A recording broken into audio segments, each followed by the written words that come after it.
जैसा कि इसके पहले भी आपने मेरे वीडियो लेक्चर देखे होंगे और आज भी आपके सम्मुख एक वीडियो लेक्चर उपस्थित है जिसमें मेरे द्वारा ये बताया गया है कि who is the advocate and define it's qualities. अधिवक्ता कौन होता है, अधिवक्ता किसे कहते हैं और उसके गुण क्या होना चाहिए। एक अधिवक्ता में कौन से गुण होना चाहिए जिन गुणों पर आधारित होकर वो अपने विधिक व्यवसाय को उत्तरोत्तर उन्नति की ओर ले जा सके। Who is the advocate, define it's qualities.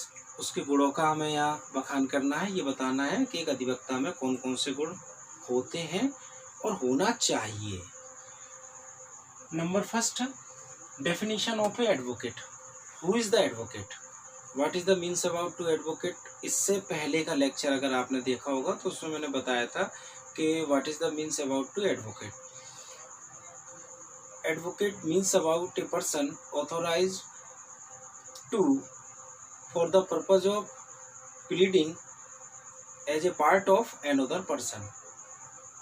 जब एक व्यक्ति को किसी दूसरे व्यक्ति के बिहाफ पर उसकी ओर से प्लीड करने के लिए न्यायालय में उपस्थित किया जाए उसे हम एडवोकेट कहते हैं। अकॉर्डिंग टू एडवोकेट एक्ट 1961 के तहत धारा 2 की उपधारा 1 की उपधारा ए में ये बताया गया है कि अधिवक्ता किसे कहते हैं। अधिवक्ता से तात्पर्य वह व्यक्ति जो अधिवक्ता सूची में एज ए एडवोकेट यानी अधिवक्ता के रूप में नामांकित है उसे हम अधिवक्ता कहेंगे। ये दोनों बातें यहाँ डेफिनेशन क्लोज में इसके पहले के वीडियो लेक्चर में बता चुका हूँ, आज फिर दोहरा दिया है। अब हम सेकंड पॉइंट पर चलते हैं, क्वालिटीज़ ऑफ ए एडवोकेट। एक एडवोकेट में क्या क्वालिटीज़ होना चाहिए, किन गुणों का एक अधिवक्ता में होना नितांत आवश्यक है। उन गुणों के बिना वो अपने विधिक व्यवसाय को उन्नति की ओर नहीं ले जा सकता। यानी कि अगर प्रोग्रेस करना है, उन्नति प्राप्त करना है तो इन गुणों का होना नितांत आवश्यक है। नंबर फर्स्ट, ऑनेस्टी यानी ईमानदारी। एक अधिवक्ता में पूर्ण रूप से ईमानदारी होना बहुत जरूरी है। बात बहुत सरल है, ईमानदारी से आप समझ गए होंगे कि जो बेईमानी न करता हो, बेईमान न हो। लेकिन बात यहाँ एक और समझने की है कि होनेस्टी किसके प्रति, स्वयं के प्रति ईमानदारी या अपने पक्षकार के प्रति ईमानदारी या विरोधी पक्षकार के प्रति, ये समझना बहुत जरूरी है। विद्यार्थियों सदैव याद रखें, एक अधिवक्ता का स्वयं के प्रति, अपने पक्षकार के प्रति, विरोधी पक्षकार के प्रति, न्यायालय के प्रति, अर्थात कहने का तात्पर्य है कि each of person related to case, मामले से जुड़े हुए प्रत्येक पक्षकार के प्रति एक अधिवक्ता का पूर्ण रूप से ईमानदार होना नितांत आवश्यक है। अगर वो ईमानदारी रूपी गुण का निर्वहन नहीं करेगा तो उसकी गुडविल अच्छी नहीं होगी, और जब गुडविल अच्छी नहीं होगी तो जाहिर सी बात है कि विधिक व्यवसाय ज़्यादा लंबे समय तक नहीं चलेगा। तो ये जरूरी नहीं है कि आप केवल अपने क्लाइंट यानी अपने पक्षकार के प्रति ईमानदार हो। आपकी जिम्मेदारी है स्वयं का पक्षकार, विरोधी पक्षकार, न्यायालय के प्रति और हर उस व्यक्ति के प्रति जो उस मामले से जुड़ा हुआ है। नंबर सेकंड, कोरेज, साहस। प्रत्येक अधिवक्ता में साहस का होना अत्यंत आवश्यक है, क्योंकि किसी भी न्यायालय में किसी मामले में स्वयं उपस्थित होना, उस मामले को न्यायालय में रखना एक साहसपूर्ण कार्य है। जब तक आप में साहस नहीं होगा आप वो कार्य नहीं कर पाएंगे। कहने का मतलब ये बिल्कुल नहीं है कि न्यायालय में उपस्थित होना कोई डर वाली बात है या न्यायालय में कहीं कोई जंगल राज है जहाँ किसी अधिवक्ता को जाने से डर लगता हो और साहस होना जरूरी नहीं। साहस से तात्पर्य मेरा सिर्फ इतना है कि जब हम न्यायालय में किसी मामले में उपस्थित होते हैं और किसी का पक्ष रखते हैं तो कई बार मामले में विफलता भी मिलती है, तो हमें साहसी होना चाहिए, दृढ़ता से खड़े रहना चाहिए। कभी विषम परिस्थितियों में मामले के कुछ ऐसे बातें, कुछ ऐसे वाक्य होते हैं जो हमें वहाँ पेश करना है, तो जब हमें साहस होगा, कॉरेज होगा, जब भी हम उनको पेश कर पाएंगे।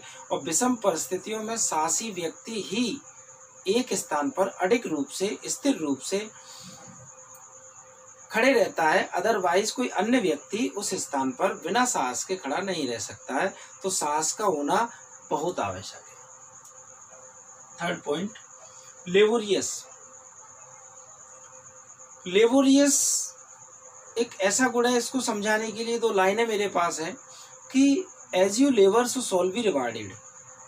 सिंपल सी लाइन है, ये हर व्यक्ति पर लागू होती है कि आप जितना परिश्रम करेंगे उतना फल पाएंगे। जरूरी नहीं है कि कोई अधिवक्ता ही अपने विधिक व्यवसाय में परिश्रम करे तब उसको लाभ प्राप्त मिले और बाकी लोग बिना परिश्रम के उन्नति प्राप्त कर लें। नहीं, आप किसी भी फील्ड से जुड़े हैं, लीगल प्रोफेशन ही नहीं, किसी भी फील्ड से, as you labour so shall be rewarded. जितना परिश्रम करेंगे उतना फल पाएंगे। जाहिर सी बात है, अगर किसी जंगल का राजा शेर कहीं बैठकर ये सोचने लगे कि मेरे सामने से निकलने वाला हिरन मर जाए और टुकड़ों के रूप में मेरे मुंह में प्रवेश कर जाए और मेरा पेट भर जाए, तो ऐसा नहीं होता। उसे मेहनत करना पड़ती है, उसे पकड़ना है, उसका शिकार करना है, तभी उसे वो हिरन अपने उदर पूर्ति के लिए प्राप्त होगा, अन्यथा नहीं। और इसके बारे में बहुत अच्छा लिखा है, उद्मेन ही सिद्ध्यंती कार्याणि न मनोरथ है नहीं सुप्तस्य सिंहस्य प्रविशन्ति मुखे मृगा। यानी कि बिना परिश्रम किए किसी को कोई फल प्राप्त नहीं होता। फिर चाहे जंगल का राजा शेर बैठकर ये सोचता रहे कि हिरन मर जाए, मरने के बाद टुकड़ों में उसके मुंह में आ जाए और उसकी उदर पूर्ति हो जाए। तो मुझे नहीं लगता इतना कुछ समझाने के बाद लेबोरियस परिश्रमी में मुझे कुछ समझाना है। फिर भी एक एडवोकेट को लेबोरियस होना चाहिए, परिश्रमी होना चाहिए, क्योंकि तमाम तरह की विषम परिस्थितियां उसके मामले में आ जाती हैं और उन विषम परिस्थितियों में अपने धैर्य को संभाल कर रखना, धैर्य रखकर बात करना और न्यायालय में एक ऐसा वातावरण क्रिएट करना कि जिससे उसके परिश्रम की पहचान हो सके। और उस परिश्रम की पहचान तभी होती है जबकि प्रतिकूल परिस्थितियों में आप स्थिर रहें। सिंपल एंड सोअर नेचर, यानी कि सरल एवं सौम्य स्वभाव, मैंने यहाँ डिफाइन किया है, सरल एवं सौम्य स्वभाव। आपका व्यवहार, आपकी प्रकृति, आपका नेचर बिल्कुल सादा होना चाहिए और सौम्य होना चाहिए, मृदु स्वभाव होना चाहिए। आप में एक ऐसा गुण होना चाहिए कि जब आप न्यायालय में जाएं तो ऐसा ना हो कि वायलेंस हो जाए किसी बात को सुनकर और उद्दीपन में कुछ ऐसा बोल जाए जिससे न्यायालय को बुरा लगे, विरोधी पक्षकार को बुरा लगे या विरोधी पक्षकार के डिफेंस काउंसिल को बुरा लगे। तो आपका व्यवहार, आपकी प्रकृति, आपका नेचर सौम्य होना चाहिए। और कभी कभी ऐसा भी होना चाहिए, न्यायालय में एक ऐसी परिस्थिति, ऐसा वातावरण क्रिएट किया जाना चाहिए जिसे कहते हैं कि बीच बीच में थोड़ा हंसी मजाक होते रहना चाहिए, जिससे कि वातावरण मृदु हो जाए। Fifth, legal knowledge and concept. इन सभी गुणों के होने के बावजूद सबसे काम का जो गुण है, यानी कि legal profession totally depend on law. Law mean to say legal knowledge.